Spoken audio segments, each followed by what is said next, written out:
Assalamualaikum warahmatullahi wabarakatuh. Pada kesempatan kali ini saya akan membahas tentang IPS.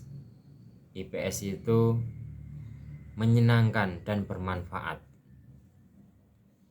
IPS khususnya untuk SMP itu terdiri dari 4 pelajaran yang digabungkan menjadi satu setidaknya. Yang pertama, sejarah. Kalian ketika mempelajari IPS di SMP akan mempelajari sejarah dari zaman purbakala, zaman manusia purba, zaman kerajaan Hindu, kerajaan Islam, penjajahan, proklamasi, sampai era reformasi. Itu dipelajari di IPS. Kemudian selain sejarah, di SMP juga mempelajari tentang sosiologi, ilmu yang mempelajari tentang masyarakat. Sebagaimana kita ketahui bahwasanya manusia itu tidak bisa hidup tanpa bantuan orang lain. Manusia itu tidak bisa hidup sendiri. Makanya manusia disebut makhluk sosial, makhluk yang berinteraksi dengan yang lainnya, makhluk yang membutuhkan pertolongan orang lain. Nah, itu dipelajari di sosiologi, ilmu kemasyarakatan. Kemudian selain sejarah, sosiologi,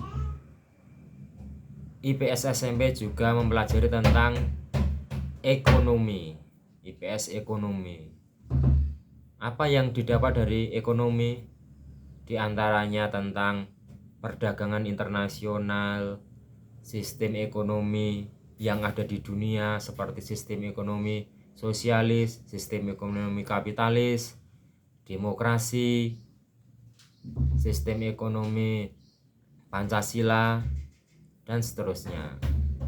Kemudian di IPS juga mempelajari tentang geografi. Geografi itu mempelajari tentang fenomena alam, tentang hujan, gempa bumi, kemudian fenomena penduduk, angka kelahiran, angka kematian, itu dipelajari di IPS. Jadi IPS SMP itu namanya IPS terpadu, yang terdiri dari setidaknya ada 4 mapel: sejarah, ekonomi, sosiologi, geografi. Kemudian bagaimana agar IPS itu menyenangkan? Ya, kita harus senang dulu dengan IPS. Ketika kita suka, maka akan mempercepat pembelajaran kita, akan mempermudah pembelajaran kita.